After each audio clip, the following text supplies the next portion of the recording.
हरी विठ्ठल श्री ज्ञानदेव तुकार पंढरीनाथ भगवान की जय। माऊली ज्ञानेश्वर महाराज की जय। जगद्गुरु तुकाराम महाराज की जय। सब साधु सज्जन की जय। प्रस्तुत प्रसंगी या श्री क्षेत्र देवीवारी गावातील मुळे परिवारातील एक ज्येष्ठ माता की जिचं आयुष्य 95 वर्षाचं तिला लाभलं आणि या प्रदीर्घ जीवनाच्या प्रवासामध्ये आपल्या संसाराप्रती आपल्या परिवाराप्रती जिने समर्पित भावनेतून जीवनाचा आनंद घेतला आणि सेवा देणं घेणं हे साठलोट जिने आयुष्यभर सांभाळलं, जिच्या उत्तर काळामध्ये परिवारातील सदस्यांनी तिची मनोभावे सेवा केली, भगवंताच्या भक्तीप्रमाणे वडीलधाऱ्यांची भक्ती सेवा ही सुद्धा एक परमेश्वराला मान्य अशी सेवा आहे। आणि पूर्वीच्या पिढ्या 2 पिढ्यापूर्वीची समाज ही दीर्घायुष्य होती। आपण पाहतो की माणूस भौतिक विकासात पुढे गेला, माणसाने झोपडीचा महाल केला, मातीचा डांबर केला। विकासामध्ये माणसाने भौतिक गती वाढवण्याचा प्रयत्न केला। या प्रगतीमध्ये अनेक भौतिक संसाधनं माणसाने विकसित केली, भौतिक सुखाचा मार्ग माणसाने स्वीकारला। परंतु याच्यात एक घोटाळा असा झाला की दीर्घायुष्य असणारा माणूस हा अल्पायुष्य व्हायला लागला।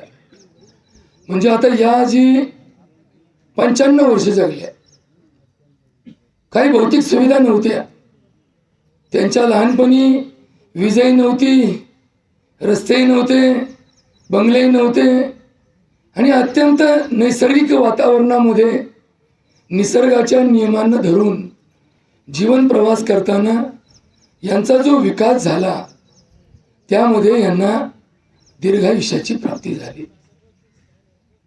सज्जनो, आजच्या प्रवचनामध्ये जो विषय निवडला तो की माणसं जितके प्रगत होतील तितके अल्पायुष्य का व्हायला लागले।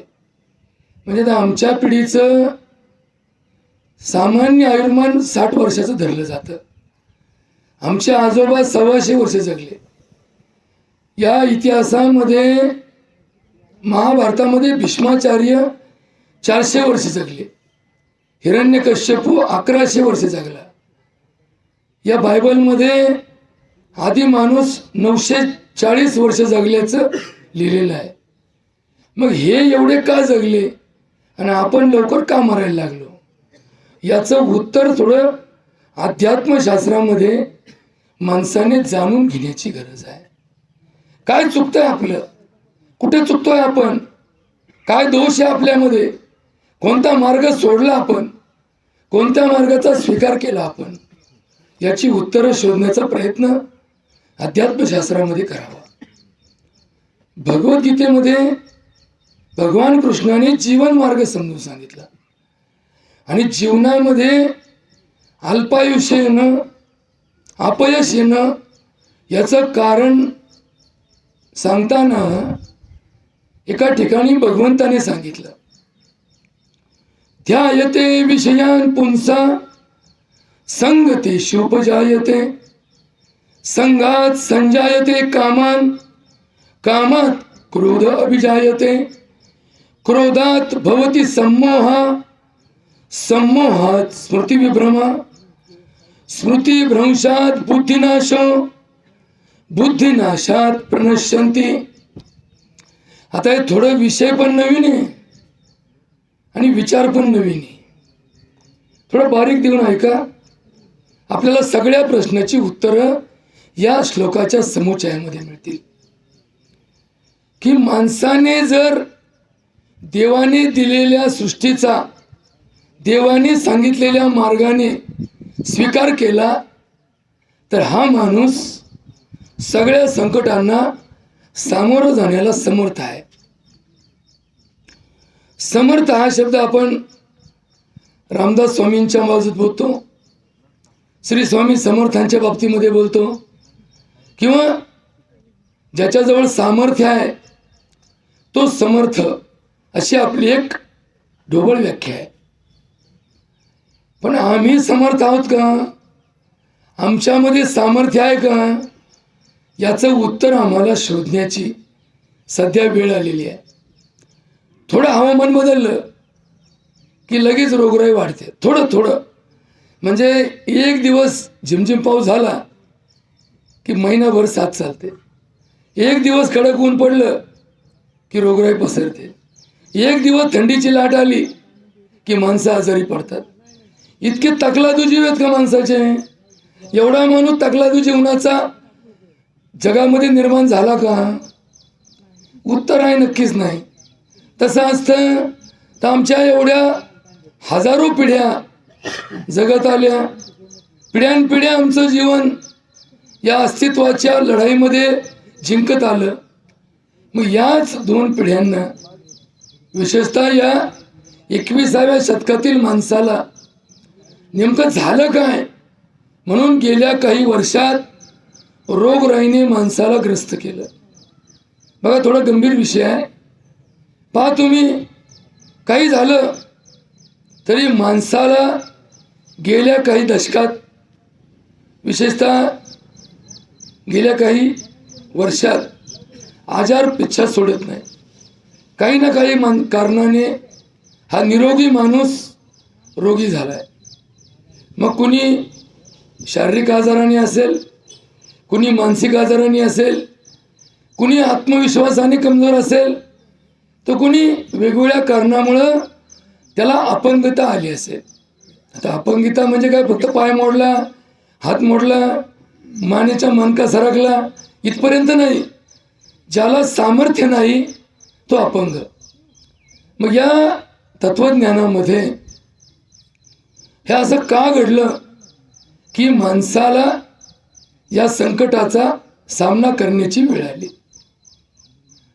खरं तर 84 लक्ष योनीच्या या सृष्टीमध्ये एकमेव मानवजात आहे की जी अर्थव्यवहारामध्ये जगाचा अनुभव घेते.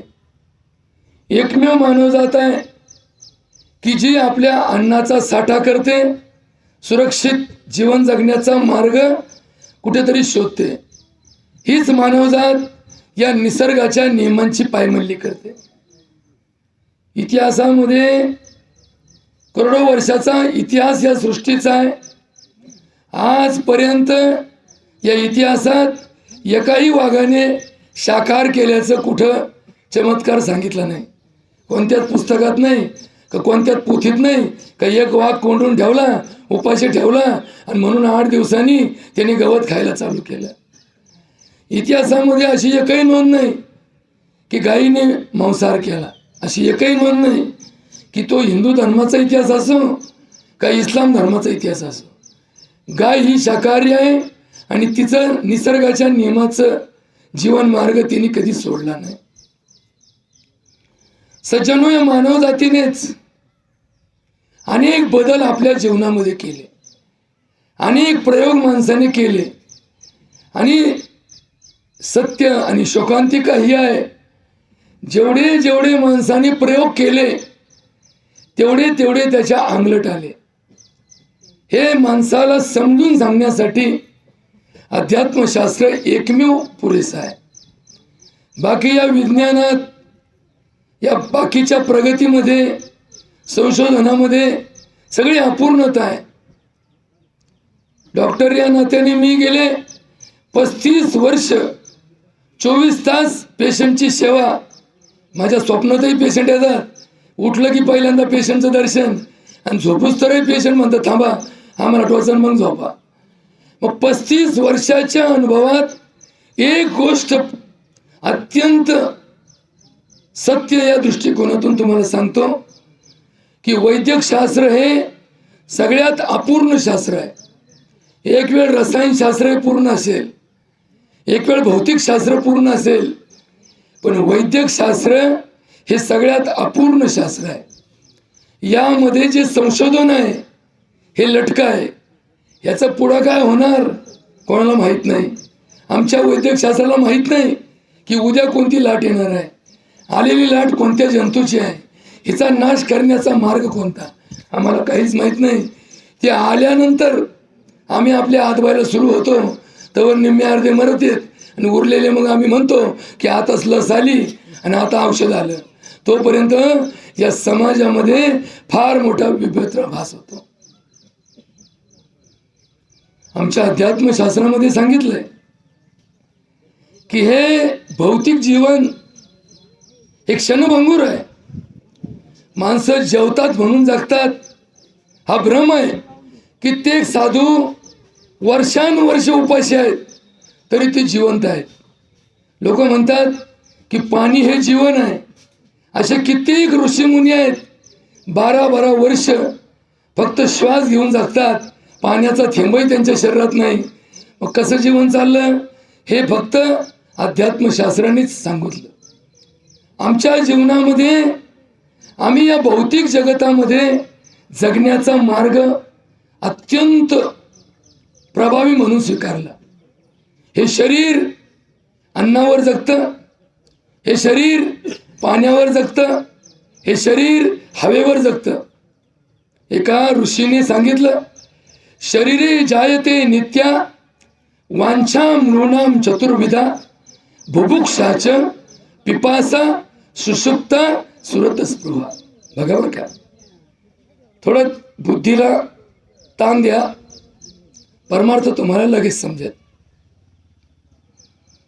एका ऋषीने सांगितलं, हे शरीर अन्नाची मागणी करतं, हे शरीर पाण्याची मागणी करतं, हे शरीर विश्रांतीचा भोगता आहे आणि हे शरीर वासना माणसाच्या बुद्धीमध्ये स्वीकारतं.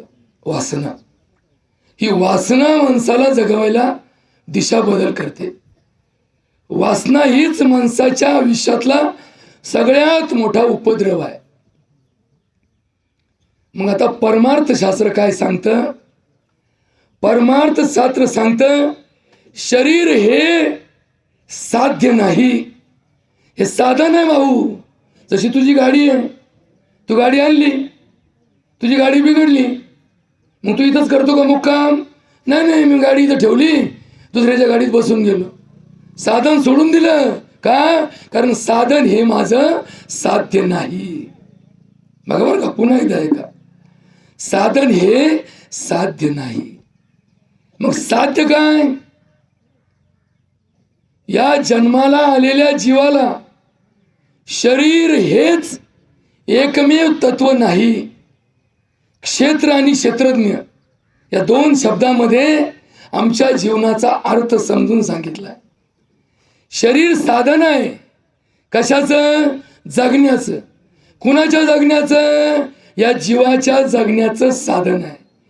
जीव वेगळा आणि शरीर वेगळं, क्षेत्र वेगळं आणि क्षेत्रज्ञ वेगळा, शेती वेगळी आणि शेतीचा मालक वेगळा. नीट ऐकून घ्या महाराज. आपण इथं जमलो भौतिक जगतामध्ये.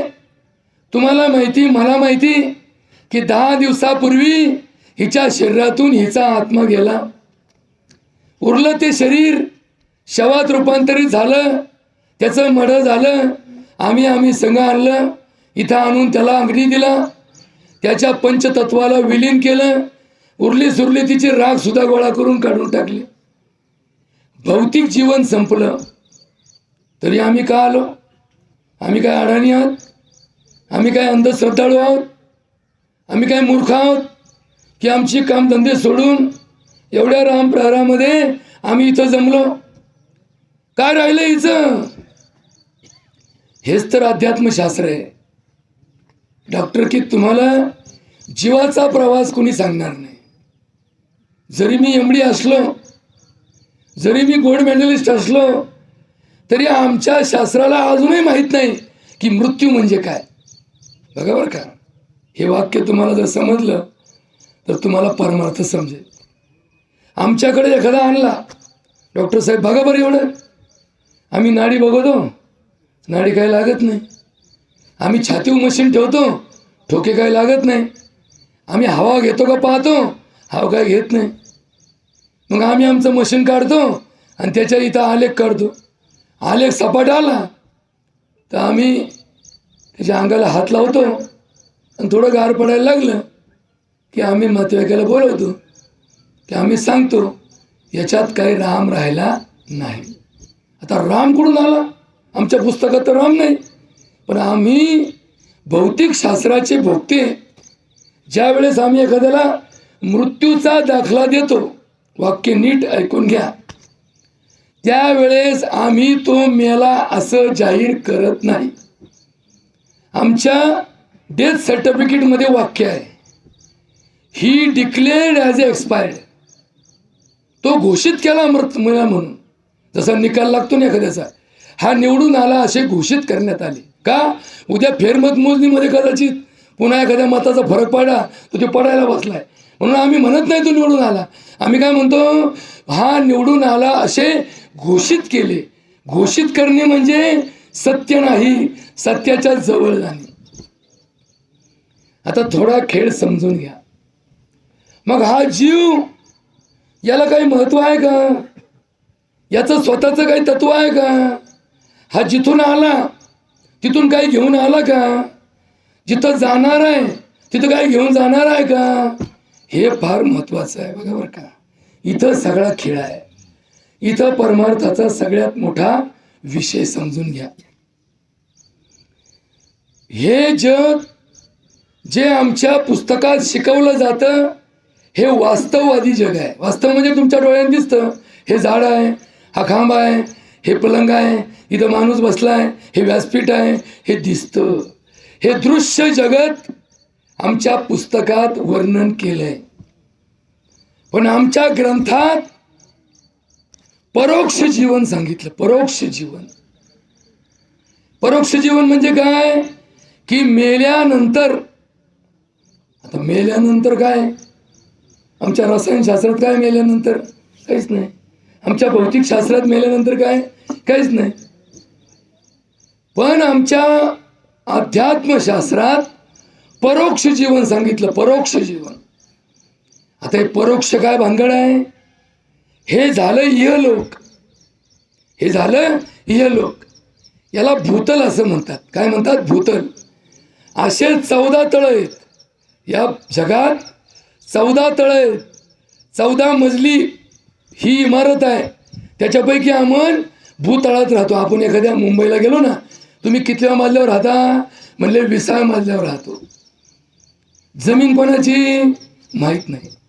टेरेस कोणाचं? माहीत नाही. मध्येच आपलं खोरडं असतं.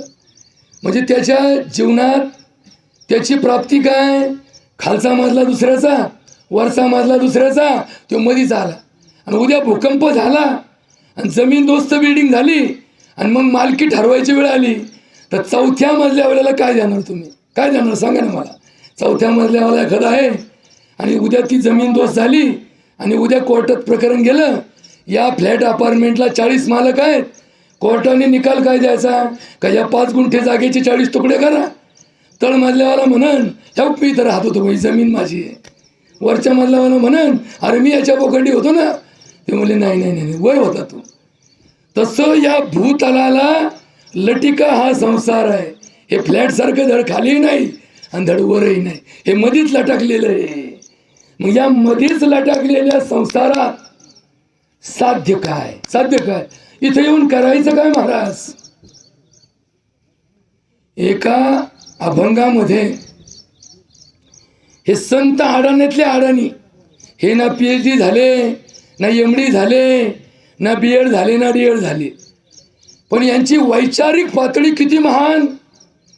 एक अडाणी संत एका ठिकाणी सांगतो, जे जे असेल प्रारब्धी ते न चुकेल कर्म कधी, होणारा सारखी बुद्धी कर्मरेषा प्रगटे, न कळे पुढील होणार भूत भविष्या विचार, कर्म धर्म तदनुसार भोगणे लागे सर्वथा, ऐसा लिहून गेला विधाता, मग कासया करावी ते चिंता, आपुलिया संचिता कर्मरेषा प्रभाव जैसे असेल आचरण, घडले असेल पाप पुण्य, तैसे सानुकूल होतील कर्म.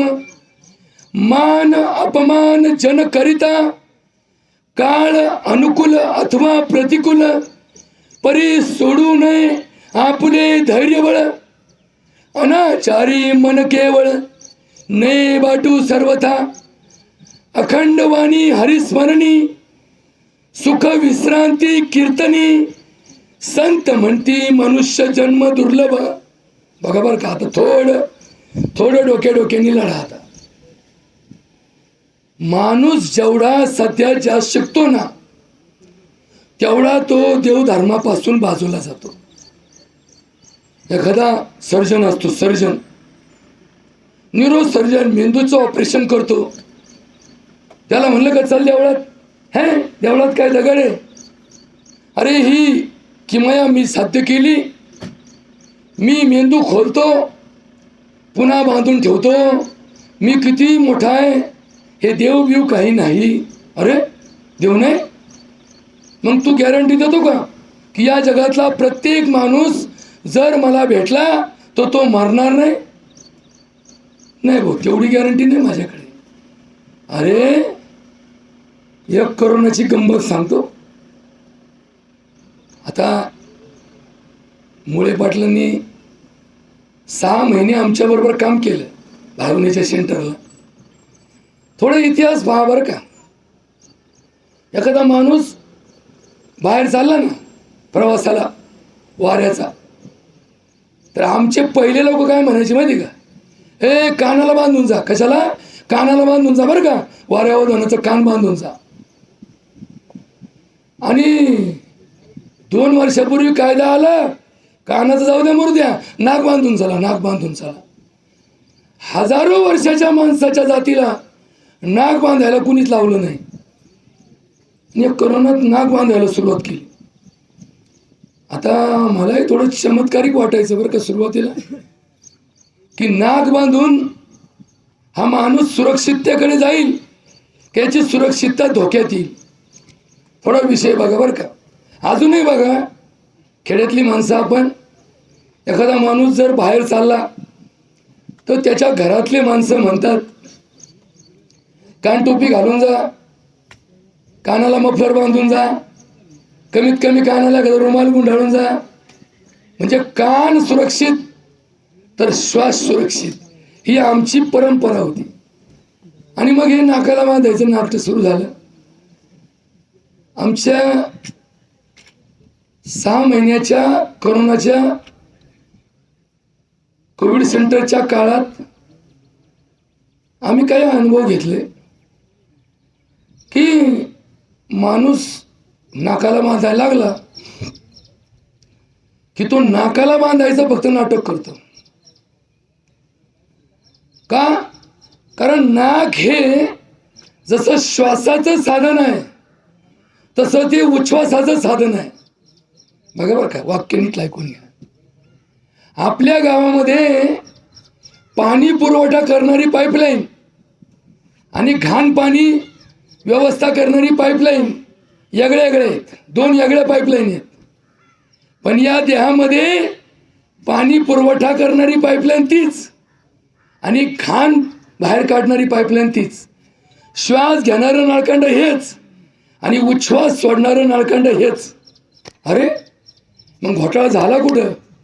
श्वास घेताना तर गाळून घेतला, पण सोडताना ही गाळणी समोर आली आणि घाण गुंतली नाही याच्यात.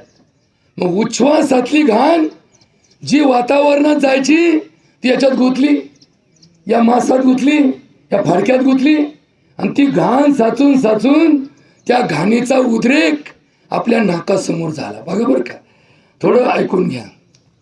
आता का सांगतो? 1 नाही 2 नाही, 30,000 पेक्षा जास्त करोना रुग्ण आम्ही पाहिले. या हाताने तपासले, या हाताने टोचले. आता कामाची क्षमता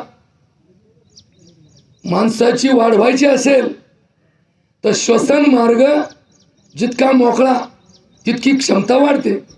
आता आम्ही काम चालू केलं आता आम्हाला वाटलं काय थोडंफार गंमत असेल 2-4 घंटेची, पण जेव्हा गोतलोय जाम, इळं पुराणा रातही पुराणा तरी चाललायच कार्यक्रम. मग आता सगळ्यात पहिल्यांदा मी काय करावं म्हणलं, आपण दमण्यापेक्षा आपलं नाकाचं काढून टाकावं. नाहीतरी नाकाला लावलं का लोक 3दा असे हात लावायचे, काढायचे खाली, बोलताना हात काढायचे. आता कोणता प्रयोग चाललाय आणि कोणावर प्रयोग चाललाय कोणालाच कळाना. आणि मग आमच्या लक्षात आलं की हे लावलं नाही लावलं या जगात कोणालाच काही कळाना. विमानं बंद केले तरी याचा पसार थांबाना, गावं बंद केले तरी हे व्हायचं थांबाना, घरं बंद केले तरी थांबाना, माणसं कोंडले तरी थांबाना. मग हे थांबायचं कधी? आता ही हवाच जर खराब झाली तर तुम्ही काय करणार आहे?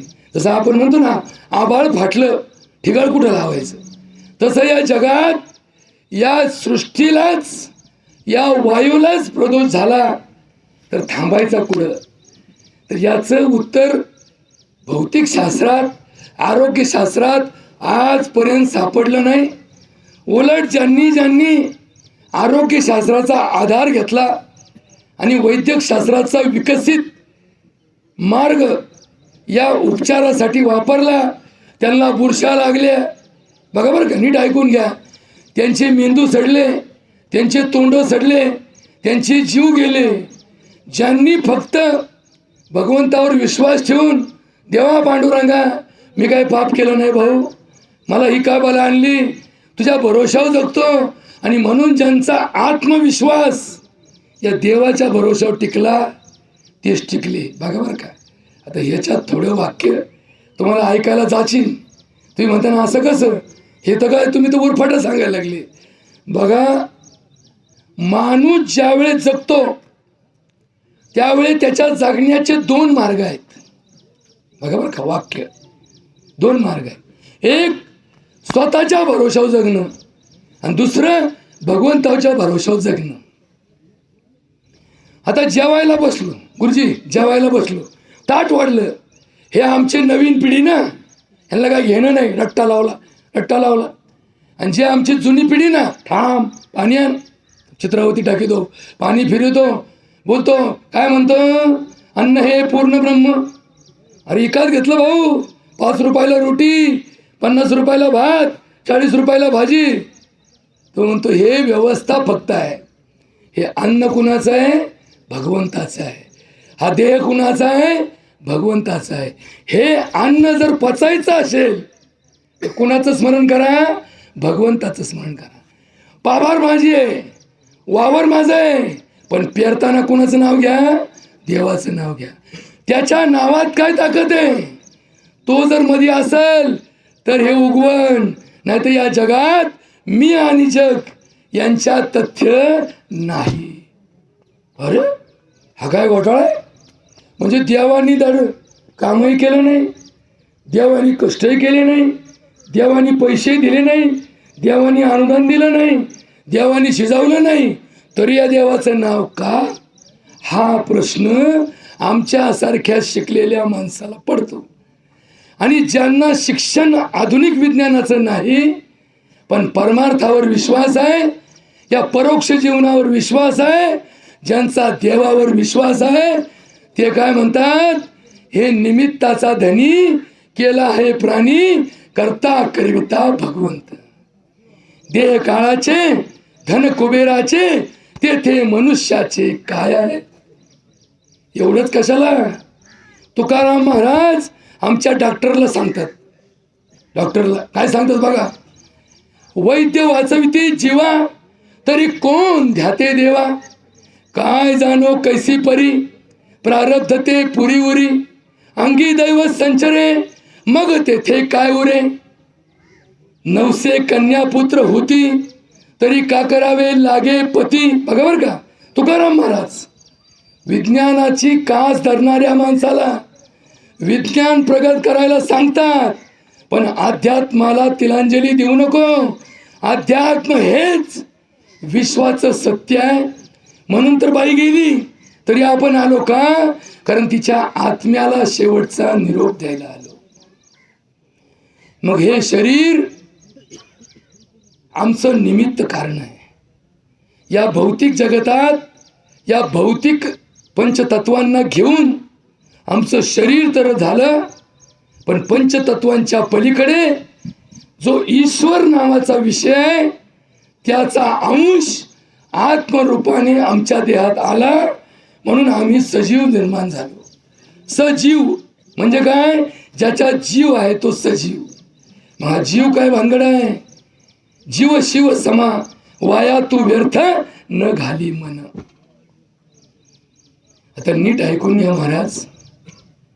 या प्रवचनाचा जो सुरुवातीचा भाग आहे, जो श्लोक निवडला तो भगवद्गीतेतील माणसाच्या जीवनात माणसाचं आयुष्य कमी का होतं, माणसाच्या वाट्याला दुःख का येतं, माणूस वाद का घालतो, माणसाला अहंकार का होतो, माणूस गर्वात का जातो आणि माणूस डब्यात का जातो, याचं उत्तर या श्लोकात सांगितलं.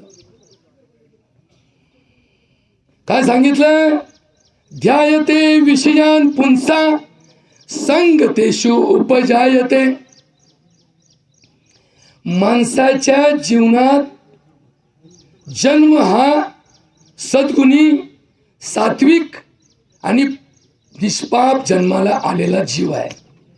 तुम्ही जन्माला आले, मी जन्माला आलो, निष्पाप म्हणून जन्माला आलो. निष्पाप. जन्मलेल्या बाळाचं पाप किती? 0 0.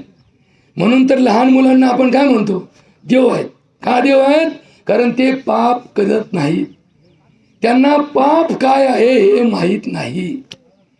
मग पाप कोणाला माहिती? आम्हाला माहिती. का? कारण आम्ही सज्ञान झालो आणि स्वार्थ आम्हाला चिटकला. का चिटकला? स्वार्थ आम्हाला चिटकला. मग स्वार्थासाठी आम्ही पापाच्या मार्गाचा स्वीकार केला. स्वार्थ का आला? कारण आम्हाला प्रतिष्ठा पाहिजे, आम्हाला पैसा पाहिजे, आम्हाला पद पाहिजे. बघा बरं का स्वार्थाचे कारण, स्वार्थाचे हेतू काय? मला पैसा पाहिजे. मग पैसा जर मला निष्पाप जगून मिळत नसेल तर थोडं थोडं थोडं थोडं इरझान घेतल्यावर आपलं चालू केलं. नाही म्हणजे थोड्याला काय हरकत आहे. लोक किती करतात बघा. हा असं नाही पाहत की तो काहीच करीत नाही. हा थोडा करीत असला ना, अरे बाबा आजकाल करतो, वाईट आहे, चांगलं नाही, यात वाटोळ आहे, पाप आहे. अहो मी काहीच करीत नाही, ते बघा काय करतो. म्हणजे अति पापी हा आमचा आदर्श, हा आमचा आदर्श. आणि निष्पाप हे आमच्यासाठी दुश्मनीचं काम करतो. नाही नाही, हे असं काही का जगता येतं का? अशाने माणूस खायला महाग होईल, ही आमची भूमिका. मग विषय आमच्या डोक्यात आला की पापाचा मार्ग उघडला जातो. मग परमार्थशास्त्र काय सांगतं? परमार्थशास्त्र सांगतं की सगळे विषय एकाच मार्गात परिवर्तित कर. बघा बरं का, थोडं समजून घ्या महाराज. आमच्या परमार्थातला विषय काय? विषय तो त्यांचा झाला नारायण. लग्न केलं तरी काय केलं? लक्ष्मी नारायणाचा जोडा केला. असं नाही का काळी पोरगी, गोरी पोरगी, उंच पोरगी, बुट्टी पोरगी, MA पोरगी, BEd पोरगी. नाही, मी लक्ष्मीशी लग्न केलं आणि माझा नवरदेव नारायण आहे. बस. काय राहिलं संसारात? काहीच नाही. का केलं लग्न? लक्ष्मी नारायणाचा जोडा तयार झाला. असं जर जीवनभर विचार केला तर घटस्फोट होईल? होणार नाही. अरे पहिल्या लोकांचे लग्न लंगड्या संगड्याला नावायची, आंधळ्याला बायको मिळायची आणि ती मरुस्तर सांभाळायची. आता एखाद्याचा अपघात झाला, त्याचं टंगणं मोडं की बाया सोडून जाते. अहो म्हणले मी चांगल्याशी लग्न केलं, याचं टंगणं मोडं, याला कवर सांभाळू, दिला सोडून म्हणले. एक म्हणली की हिला नोकरी लागली होती म्हणून मी लग्न केलं, याची नोकरी गेली म्हणून आमचा संसार मोडला. म्हणजे बघा, संसार मोडण्याचं निमित्त कारण काय? नवरदेव चांगला पण सासू खडूस म्हणून मी तिकडे जातच नाही. अरे बघा किती क्षणभंगूर आले. या विवाह संस्थेमध्ये जेवढी जेवढी श्रीमंती जास्त तेवढे तेवढे घटस्फोट जास्त.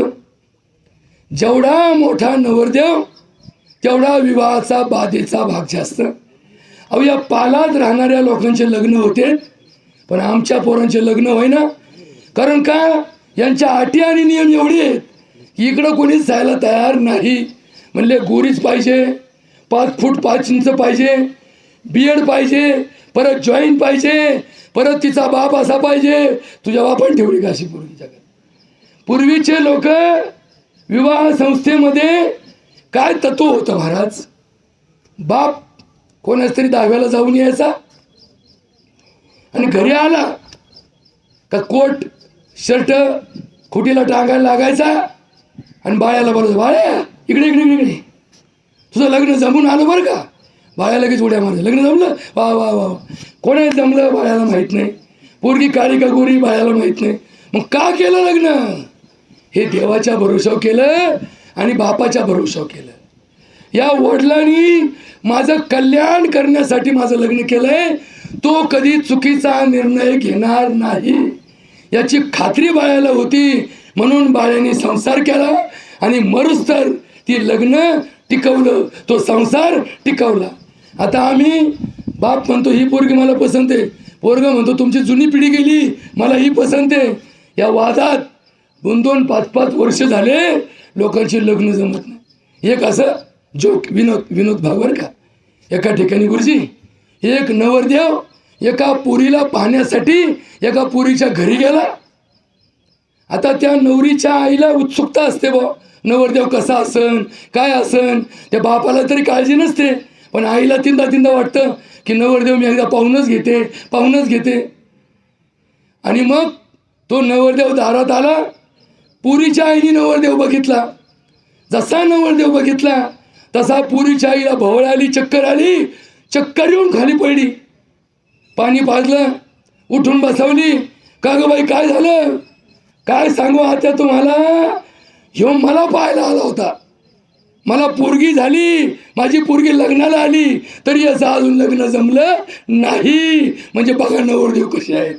अरे या विवाह संस्थेमध्ये परमार्थशास्त्र आहे, म्हणून तर लग्न तुमचं आणि नाव कोणाचं? स्वस्ती श्री गणनायकम मुजमुखम गंगा सिंधू सरस्वती. का? कारण हा परमार्थिक प्रवास आहे. पोरग तुला झालं आणि भजन कोणाचं केलं? देवाचं केलं. बारी गाजली ना, पाची गाजली, भजन कोणाचं? देवाचं. पोरग कोणाला झालं? तुला झालं. मग तुझ्या बापाचं काय भजन केलं? नाही नाही नाही. हा माणूस जगतो फक्त त्या भगवंताच्या भरोशावर जगतो. हरी करता हरीही करता. आता नीट समजून घ्या, या प्रवचनाचा शेवटचा टप्पा ऐकून घ्या. ही माणसं जेवढी विज्ञानात प्रगत झाली तेवढी ही हळूहळू भगवत भक्तीपासून बाजूला गेली. हे तर सत्य आहे. पूर्वीच्या लोकांची भक्ती आणि आत्ताच्या लोकांची भक्ती याच्यामध्ये फरक काय? पूर्वीचे लोक मनापासून भक्ती करायचे. आता हे बुजगावून उभं केलं, गण लावायचा, टिळा लावायचा, बुक्का लावायचा आणि जगाला दाखवायचं की मी भक्ती करतो, मी देवाची पूजा केली, मी देवाला नमस्कार केला. हे कोणाला दाखवायचं? जगाला दाखवायचं. पहिले लोक परमार्थ करायचे. एकाच शब्दात सांगतो, उजव्या हाताने केलेलं दान डाव्या हाताला माहीत नव्हतं. आता 100 रुपये देतो आणि 1000 वेळा माईक बोलायला सांगतो, हे आपलं नाव नाही घेतलं अजून, काय भानगडे, यादी कुठे यादी? अरे पुढच्या टायमाला रुपया द्यायचो नाही. काय दान चाललंय, काय धर्म चाललाय, काय नाटक चाललंय. अरे या परमार्थाची वाट लागली, वाट. जिकडं जावं तिकडं एकच, मला पैसा मिळेल का, मला प्रतिष्ठा मिळेल का, मला पुण्य मिळेल का, मला पद मिळेल का, मला प्रसिद्धी मिळेल का आणि माझी प्रतिष्ठा वाढेल का, बस याच्यासाठी वाटेल ते करायला तयार आहे. आणि मग या माणसाला परमार्थ काय समजला याचं उत्तर कोणालाच कळाना. म्हणून या परमार्थामध्ये जे चाललंय ना सध्या, करोडो रुपयाचं उलाढाल परमार्थात चालू आहे. पूर्वी सप्ते फुकाट व्हायचे, महाराज फुकाट यायचा, गाव फुकाट भजन करायचं, टाळकरी फुकाट, वाजंत्री फुकाट, प्रवचनकार फुकाट, कीर्तनकार फुकाट आणि काला सगळं गाव भाकरी करून आणायचं आणि फक्त आमटीपुरती वर्गणी करायची, रुपया लागत नव्हता. आता सप्ताच उगता दिला. म्हणले टाळकरी भाड्याने आणले, इने भाड्याने आणले, कीर्तनकार भाड्याने आणले, आता हे भाड्यानेच येत ना सगळे. कीर्तनकार भाड्याने आणले, ऐकायला श्रोते भाड्याने आणले. का? त्यांना सांगितलं कीर्तन मोडलं का जेवण ठेवलं. हा म्हणला चला कीर्तन होईन आणि जेवण होईन. चालला बोंबलत. म्हणले लय मोठा सप्ताह, लाखाचा सप्ताह. फायदा काय आणि तोटा काय यालाही कळाना आणि त्यालाही कळाना. तुकाराम महाराज सांगतात बरं का गुरुजी. तुकाराम महाराज, कथा करोनिया धावी प्रेम कळा, अंतरी जिव्हाळा कुकर्माचा. दर्भ खोवी कानी, तुळशी खोवी शेंडी, लटकी धरी बोंडी नाशिकाची. टिळे टोपी माळा देवाचे गवाळे. हे देवाचं गवाळे हे सगळं बघा बरं का तुकाराम महाराज. टिळे टोपी माळा देवाचे गवाळे, वागवी आगळे पोटासाठी. कशासाठी? पोटासाठी. परमार्थ कशासाठी? पोटासाठी. वागवी आगळे पोटासाठी. गोसाव्याच्या रूपे गुरुजी, गोसाव्याच्या रूपे हेरी परणारी. बघा बरं का, गोसाव्याचं रूप हेरी परणारी.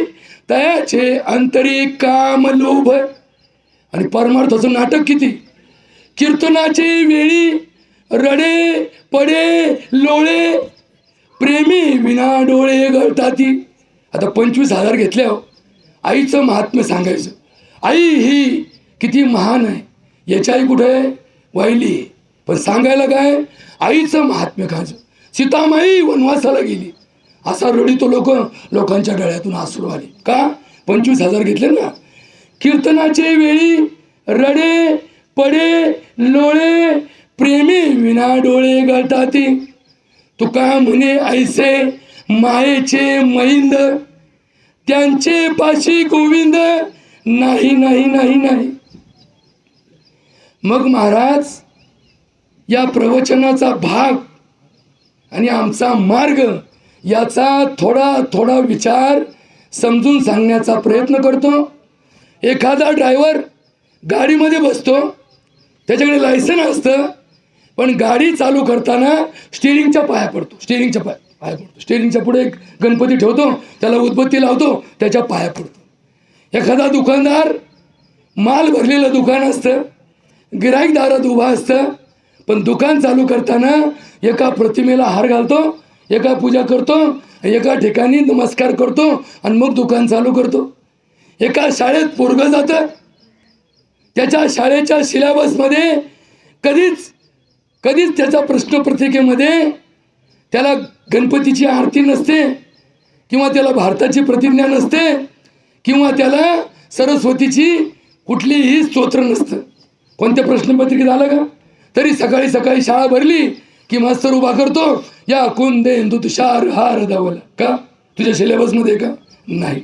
भारत माझा देश आहे सिलेबसमध्ये का? नाही. मग का म्हणतो? कारण कुठल्याही कामाची सुरुवात भगवंताच्या नावाने करा आणि कुठल्याही कामामध्ये भगवंताचं स्मरण करा, तर तुमचं कार्य सिद्धीस गेल्याशिवाय राहणार नाही.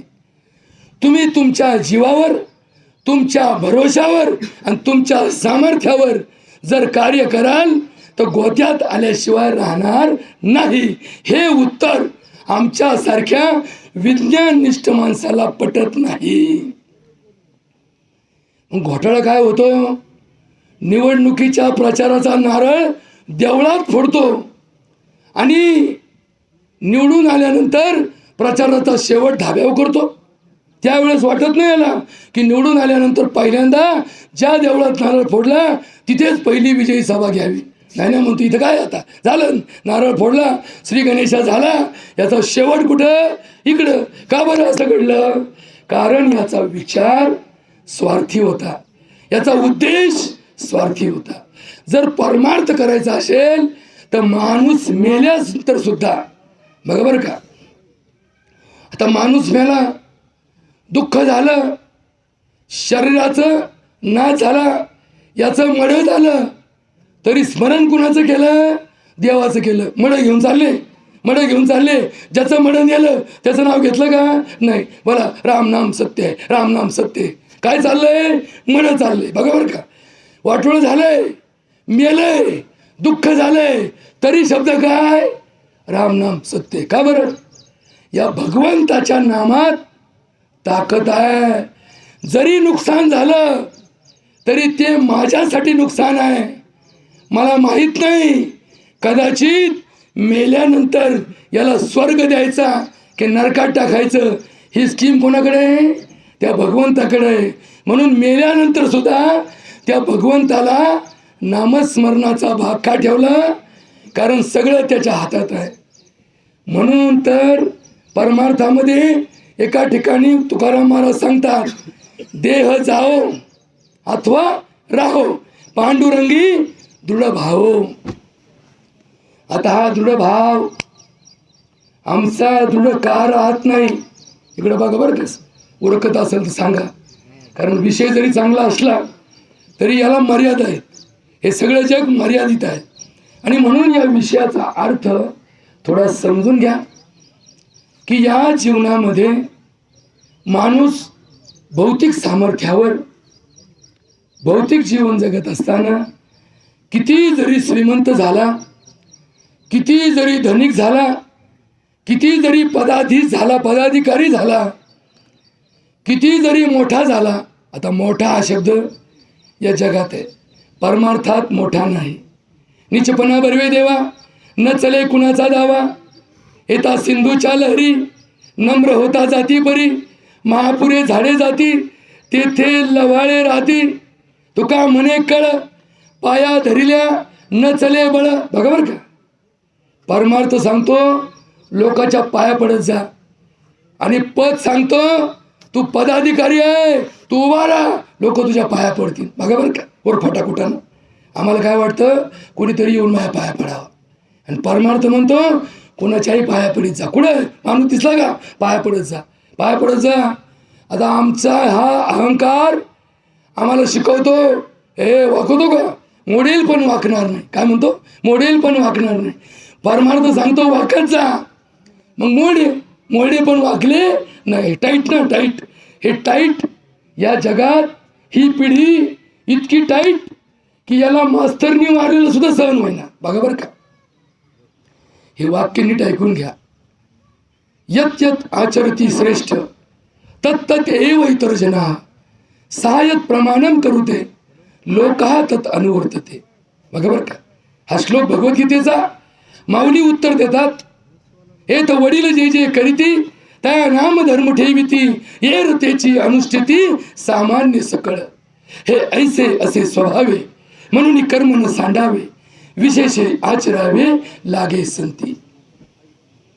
आता एकच उदाहरण शेवटी देतो. पाऊस आलाय, पावसाने तेवढीच उघड दिली का जेवढी गरज होती, त्याच्यामुळे आता हा शेवटचा विषय घेतो आणि हा विषय संपवतो. बघा, संस्कार अभ्यासामध्ये परमार्थशास्त्रामध्ये एक सांगितलं की 5 वर्षापर्यंतच्या पोरांना काही कळत नाही, त्यांना लाखाची खर्च केला काय, त्याच्या बारशाला 5,000 चिठ्ठी घेतली काय आणि भुश्चड घेतला काय, ते त्याच्यात मुतणारच आहे. त्याला काय माहिती 5,000चं आहे. 5 वर्षापर्यंत काही कळत नाही. 5 वर्षानंतर 10 वर्षापर्यंत मुलाचे लाड करा. 10 वर्षापासून 15 वर्षापर्यंत मुलाला चुकलं की मारीत चला, चुकलं की मारीत चला. मी सांगतोय वाक्य नीट ऐकून घ्या. हे जी म्हण आहे ना, छडी लागे छमछम विद्या येई घमघम, ही म्हण काय मी काढली नाही, तुम्ही काढली नाही, ही परंपरा आहे. आणि आता सरकारने नवीन GR काढला, मास्तरच्या हातात थडी दिली का मास्तर सस्पेंड. कशाला, कोण मारित आहे कोणला. म्हणून ही पिढी या छडी गेल्यापासून बर्बाद झाली. इतका अहंकार की पूर्वी आम्ही चौकात उभं खेळत असायचो, तिकडून गुरुजी आले का आम्ही थरथरा कापायचो आणि पळून जायचो. आता जर चौकात 4 पोरं बसलेले असतील तर गुरुजी थरथर कापत आहेत, लांबून जातात, एकटोकारांच्या कोण नाही लागायचं. मग आपलं चला ऐकून. मग ही कीर्ती पिढी, हा कोणता संस्कार आणि हा कोणता विषय, याच्यावर लक्ष द्या एवढीच विनंती करतो. या आजीने 95 वर्ष जगली कारण हिचा विषय एकच होता, ज्याच्याशी लग्न लावलं त्याच्याशी प्रामाणिक आहे. जे घर मला मिळालं तो स्वर्ग आहे, जो पती मिळाला तो परमेश्वर आहे, जो पुत्र मिळाला तो माझ्या भगवंताचा प्रसाद आहे, जी सून मिळाली ती माझी लेक आहे. हा विचार ज्याच्याकडे आला तो दीर्घायुष्य झाला, ज्याने अहंकार ठेवला तो अल्पायुष्य झाला. एवढंच सांगतो. या मातेला भावपूर्ण श्रद्धांजली देतो. आणि या ठिकाणी माझी सेवा पूर्ण करतो. बोला पुंडलिक वरदे हरी.